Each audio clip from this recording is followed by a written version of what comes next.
Ta-da! I did it! Hello and welcome to my YouTube channel. My name is Naya. If this is your very first video of me, thank you for coming around to support me and I'm very glad that you were here. Or if you're here after watching some other videos that I will be posting in the future, thanks for sticking around and welcome back to my channel. Thank you. The discussions on this channel will center around the situationships of life.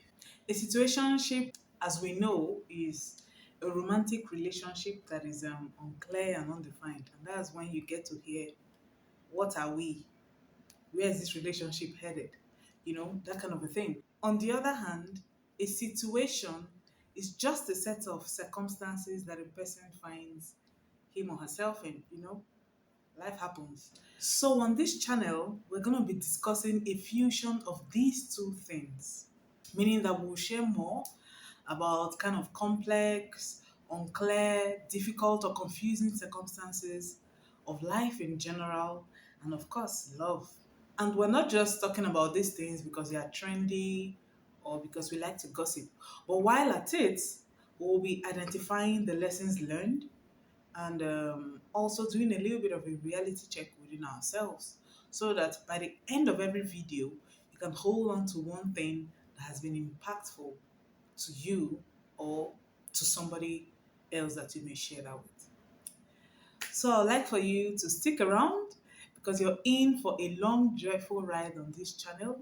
Click on that subscribe button below. Leave your thoughts or experiences in the comment section and give this video a thumbs up. I would appreciate if you do that. And with all that out of the way, let's get right into our very first situation.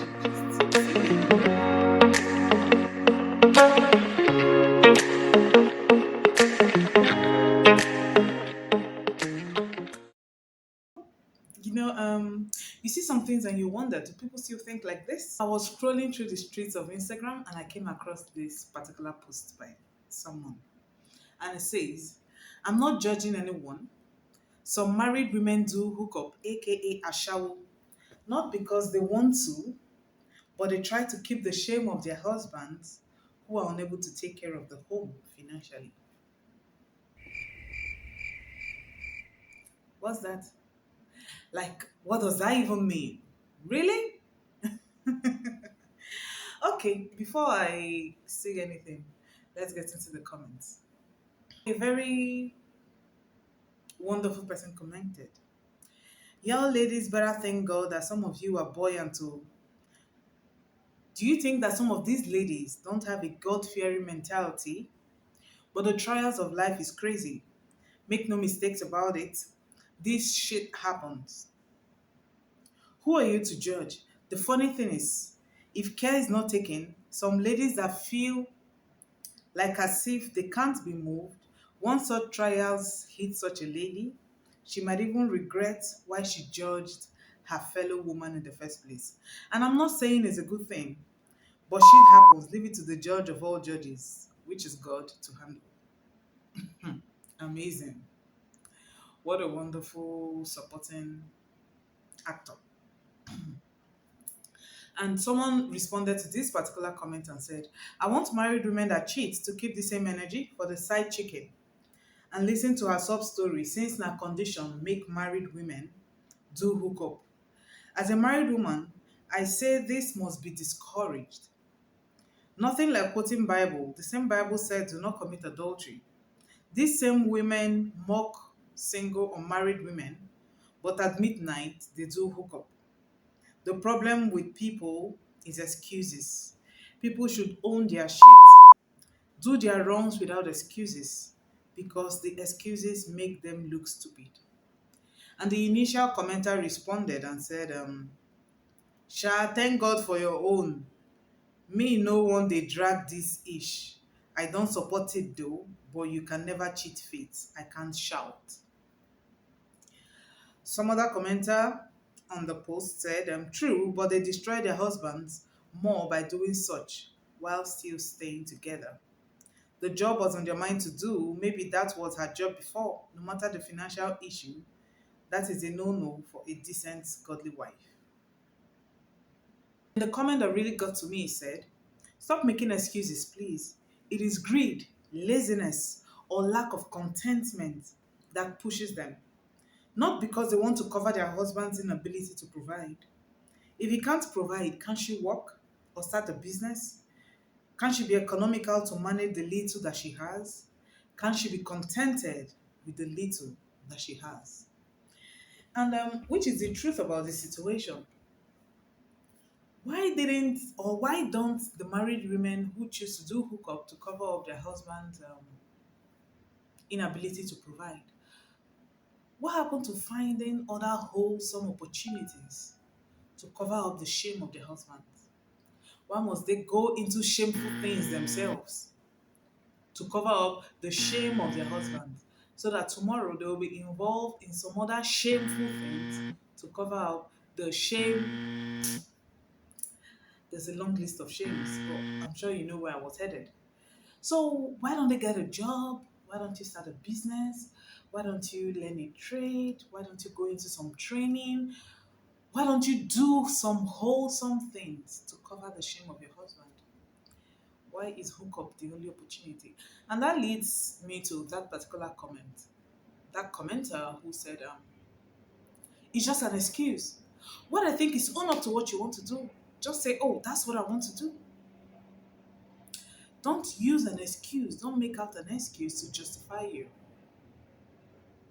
Don't look for someone to put that blame on. Don't look for someone to take responsibility of what you're doing. If that's what you want to do it and own up to it and be proud of it. And whatever comes out of it, own up, take it in, and be proud because that's the decision you made. Don't look for the man to take the responsibility of what you chose to do. Let's read some other comments to the post.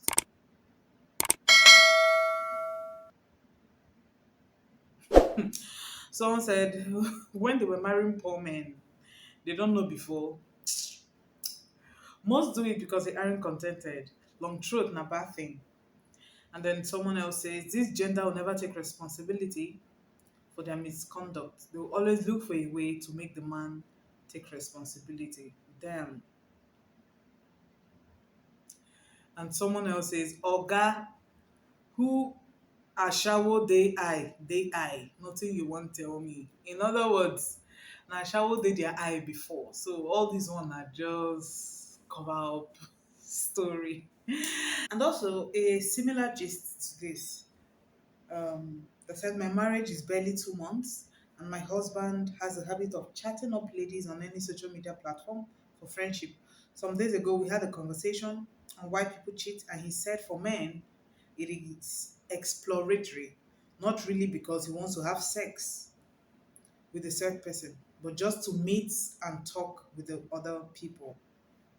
And for women, he said it's either because of money, attention, or power. And I said, that's how you suddenly get intimate. And he insisted, not really. Note, he didn't say no. He said, not really.